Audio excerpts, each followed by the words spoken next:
Class seventh. आज हम आपकी क्लास का एक नया यूनिट शुरू करने लगे हैं जिसका नाम है पेरीमीटर एंड एरिया।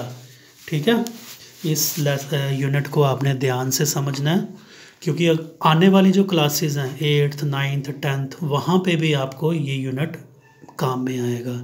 इसमें कुछ फार्मूले वगैरह होंगे वो आपको पता होना चाहिए, तो अभी आप सीखोगे। तो चलो इसका क्वेश्चन नंबर 1 करते हैं। देखो क्वेश्चन नंबर 1 क्या कहता है, ये एक्सरसाइज 11.1 है।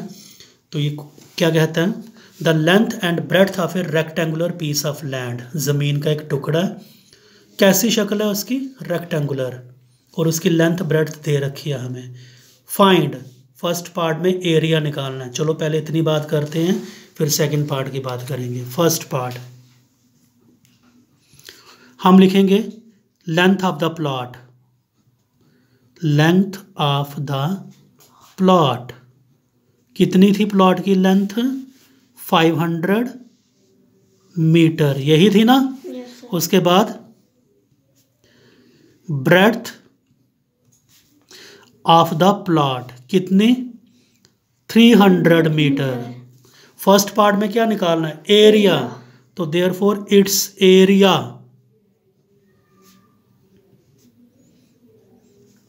प्लॉट कैसा था, रेक्टेंगुलर। तो फार्मूला याद रखो, लेंथ मल्टीप्लाई ब्रेड्थ, ये फार्मूला है। फिर इक्वल टू लेंथ कितनी है 500 मीटर मल्टीप्लाई ब्रेड्थ कितनी है 300 मीटर। जीरो वाली रकमों को मल्टीप्लाई करना बड़ा आसान होता है। 5 3 ज़र कितना होता है 15 होता है ना। फिर आगे जीरो काउंट कर लो, 1 0 2 0 3 0 4 0, 1 2 3 4। क्या निकाला, ये एरिया। जो भी यूनिट लगा हो, इधर मीटर लगा हुआ है तो मीटर का स्क्वायर कर देना ये, ठीक है। अगर आप ये मीटर स्क्वायर नहीं लिखोगे आपके नंबर कट जाएंगे। तो ये तो हुआ पार्ट, फर्स्ट हुआ। अब देखो इसका सेकंड पार्ट।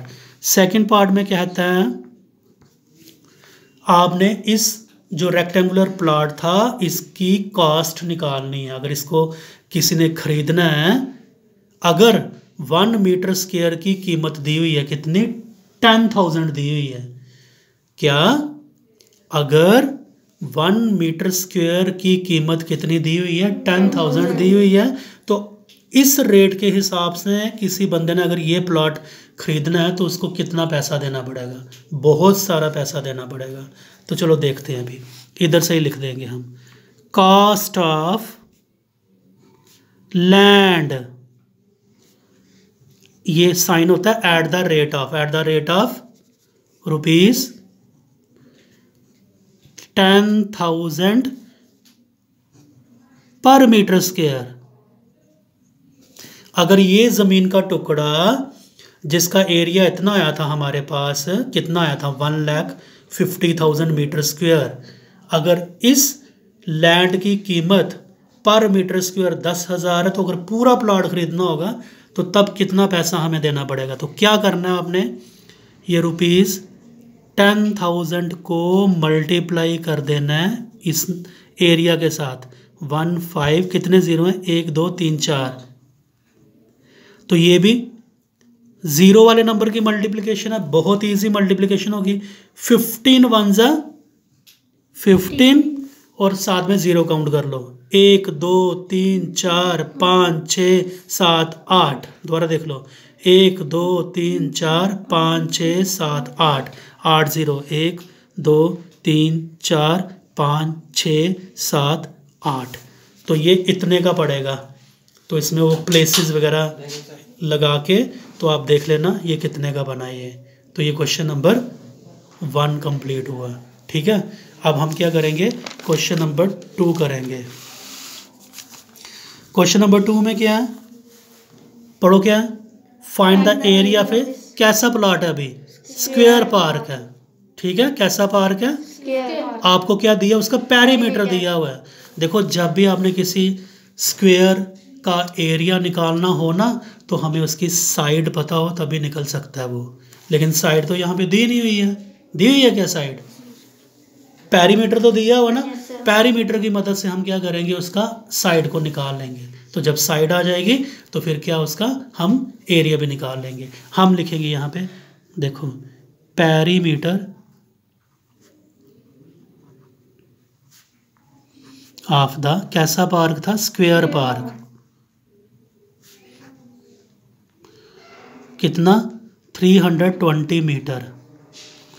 अभी ये क्या लिखा, पेरीमीटर दिया हुआ है ना, तो हमने साइड निकालनी है पेरीमीटर को यूज़ करके।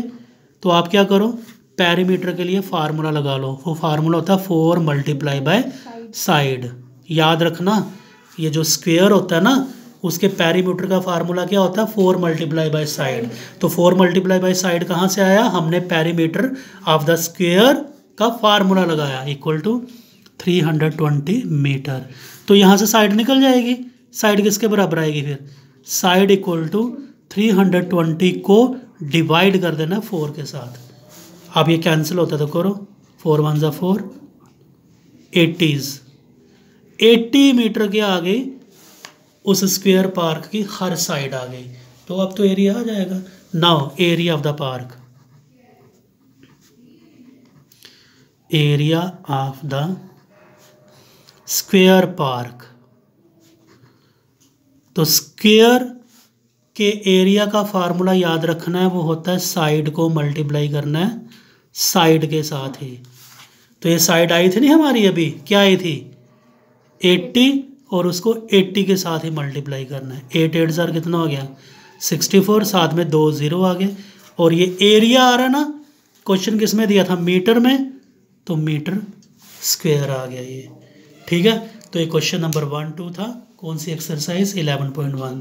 ध्यान से इसको समझ के कॉपियों पे नोट कर लेना।